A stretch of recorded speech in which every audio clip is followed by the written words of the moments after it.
chers bien-aimés, chers compatriotes, une marche à l'aube pour aller chercher l'inspiration. 1h30 du matin au Canada. Alors, le Congo-Brazzaville, ce petit pays si beau, si riche qui m'a vu naître. Le Congo-Brazzaville, je suis né à Pointe-Noire, la ville côtière où coule le pétrole. Pétrole qui n'a enrichi qu'une caste. Une caste qui s'enrichit sur le sang des Congolais. Pointe-Noire, cette ville qui m'a vu naître, cette ville qui a vu mes premiers pas, mes larmes, mes joies, mes douleurs aussi, mes souffrances. Pourtant, le Seigneur avait béni la traçabilité de ce destin qui, à l'âge de 17 ans, s'est dessiné par l'entrée dans un centre professionnel de la TC et ensuite les cours sup, ingénieur maison, canadien, études en résolution des conflits, un background, n'est-ce pas? Mais à quoi servit tout ça? Le regret aujourd'hui de voir le Congo-Brazzaville bombardé, dominé, écrasé, muselé, mais des larges complicités. Complicité basée pour la plupart sur les combinaisons secrètes. On pouvait pourtant partager l'argent du pétrole, le redistribuer à tous les Congolais. Cela n'a pas été fait. Au contraire, il fallait toujours trouver des moyens pour écraser les autres. Et cette minorité-là même, qui aidée par des lobbies mafieux, ont perpétré à pérenniser le fameux pouvoir de la dynastie de Sassou Nguesso et de sa bande. Ben, vous allez me dire pourquoi je reviens toujours sur Sassou Nguesso. Ben, c'est évident.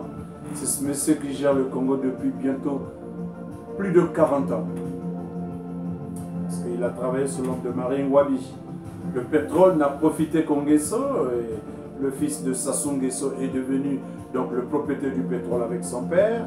Il a mis autour des parents au canal et autres Bata qui vendent le pétrole du Congo dans les kiosques avec des partenaires mafieux. Ils se sont enrichis. Le Congo s'est appauvri. Aujourd'hui, nous sommes en face de notre désastre. Les populations du pôle qui sont en train d'être massacrées, comme d'habitude d'ailleurs. Depuis que Sassou Nguesso est arrivé au pouvoir, les populations qu'il avait ciblées, c'est les populations de pôle. Il fallait les exterminer en permanence. Et aujourd'hui, mais il y a un prétexte, les élections. Lorsque la route est tracée, on découvre que le Congo est riche du coltan. Mais énormément de coltan. Le coltan, mais c'est une matière extraordinaire où vous retrouvez un mélange de fer et de manganèse. C'est un produit très très utilisé, très prisé dans l'aéronautique, dans le numérique, etc. Et le Congo-Brazzaville est très très riche. Alors, Sassou Nguesso est au pouvoir, Chirac l'avait ramené pour le pétrole, Hollande veut le maintenir pour le coltan. Qu'est-ce qu'il faut faire? Il faut évacuer les populations du pôle, les massacrer, les tuer, les éparpiller, trouver un dénon de la farce, donc le mouton noir, Ntumi, et l'Intilulu. De la même manière qu'il s'est procédé, il fait tuer lui-même et il met ça sur la tête de Ntumi et autres, le coltan. Le coltan est arrivé.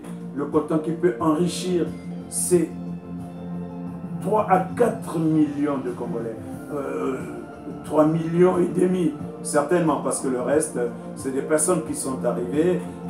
Nous sommes africains, nous avons nos réalités. On se tolère, on se côtoie, tellement nos frontières sont poreuses. Mais la vérité dans tout cela, c'est poser simplement une question.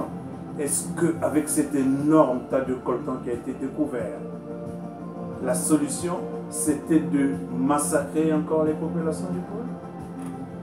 Lorsque nous venons vous rappeler tout le temps que Sassou Nguesso est un criminel hémophile, ça dit qu'il est criminel dans le sang. Vous ne nous croyez pas. Certains nous disent que nous venons pour insulter Sassou Nguesso. Mais nous venons que constater le mal qu'il est en train de perpétrer dans ce pays, dans ce petit pays. Lui qui est arrivé de son petit nord, il est venu rester donc dans le sud. Pourquoi ne peut-il pas apprendre à vivre comme les sudistes? Les sudistes ont un vivre ensemble naturel. Il arrive avec un forcing de vivre ensemble basé sur les crimes, les hold-up et autres. Aujourd'hui, c'est le coltan. Il faut massacrer donc davantage les populations du pôle.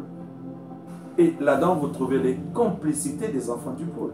Ils sont au pouvoir. Ils étaient au pouvoir depuis le temps où Sassou Nguesso a massacré Ngwabi et toute la kyrielle de personnes qui pourraient lui résister. Aujourd'hui, il nous reste d'autres enfants du pôle et d'autres enfants du sud qui sont donc complices de ces meurtres. Ils veulent partager le coltan entre eux. Ntoumé a été cité dedans. Moi, j'aimais quelques petites réserves. Je ne pense pas que Ntoumé soit totalement dans ce complot. Si oui, la cupidité pourrait lui avoir amené à donner quelques conditions selon les révélations de Mediapart. Je le dis au conditionnel parce que je ne pourrais pas prendre gratuitement tant que la situation n'a pas évolué dans le temps. On ne pourrait pas accuser qui que ce soit de ceci ou de cela. Mais il est démontré que les Kolela, les Tsati Mabiala, Kinyumba et autres personnes que nous citons souvent, que vous connaissez très bien, vous comprendrez que lorsqu'il s'agit de ce partage du grand gâteau, parce qu'aujourd'hui le coltan arrive avec le numérique qui est devenu la science par excellence. Le Congo est parti pour être riche pendant longtemps. Mais non, on ne peut pas permettre au Congo d'être riche. C'est toujours le petit clan qu'il faut enrichir. Pour cela, il faut massacrer les populations du pôle. Les populations sont apeurées, assassinées, massacrées. Elles s'enfuient pour celles qu'on a permises de sortir. Mais jusqu'à ça, quand j'allais poser la question, pourquoi les populations du sud, même si sous le prétexte de manque d'hélicoptères comme Sassou Nguesso, de blindés comme Sassou Nguesso, ne pourraient pas s'organiser? Mais alors s'organiser, pas laisser assister un pôle qui se laisse massacrer. Parce que ces autorités l'ont laissé tomber. Je parle des autorités du pôle, en fait celles-là qui se réclament autorité. Toujours sur la botte de Sassou, parce que eux, ils ne peuvent pas commander. Non, ils ne peuvent pas prendre le lead. Ils doivent toujours être sous l'ombre de Sassou.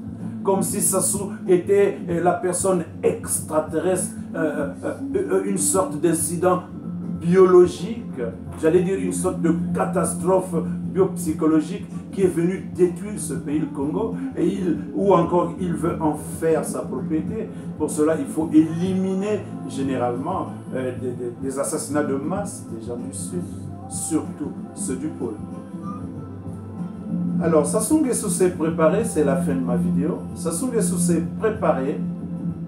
Il va donc préparer une technique de charme. Il va bâtir une grande banque centrale dans le Nord. C'est la révélation que je voulais vous apporter ce soir. Donc, la relation coltan qui va produire beaucoup d'argent. Donc, une banque centrale va être construite au Nord, donc chez lui. Vous voyez que de plus en plus, le Nord va aller en s'embellissant, ce qui n'est pas mauvais, c'est une partie du Congo. Mais il va construire là-bas donc une grande banque centrale. Comme nos amis de l'Ouest sont des très grands commerçants, ils vont occuper le côté du pôle, où on est en train de chasser les originaires du pôle. On va mettre là-dedans également des Rwandais, des Burundais et autres soldats qui ont fait la guerre avec Mobutu et qui ont traversé. Sassou en a fait et cause. Et ils vont donc occuper ce coin et ils seraient très coopératifs. Lorsqu'il y a les élections législatives, ben, on va le voter en masse. Cette population, également comme les Rwandais qui ont occupé Nkayi et autres, vont donc occuper également cette partie. Bien sûr qu'il y a Miskine et les Tchadiens et autres Centrafricains qui sont acquis à cette cause, qui vont former donc la nouvelle population du pôle, mais faite en majorité d'étrangers et quelques éléments cooptés par ces enfants du pôle qui ont trahi le pôle. Donc la grande banque centrale va être construite au niveau du nord, et Sassou est en train donc de faire replier l'autorité politique au niveau du nord. Et voilà ce qu'est devenu le Congo-Brazzaville. Peuple du Sud, si vous ne vous réveillez pas maintenant, un matin, ça va être exactement comme ce que les premiers catholiques sont venus faire au Congo. Ils vous ont amené les Bibles, ce qui est une très bonne chose. Pendant que vous étiez concentrés sur la parole de Dieu, ben, ils ont récupéré votre pays et ils en ont fait un repère des petites canailles qu'on appelle France-Afrique, franc-maçonnerie et autres.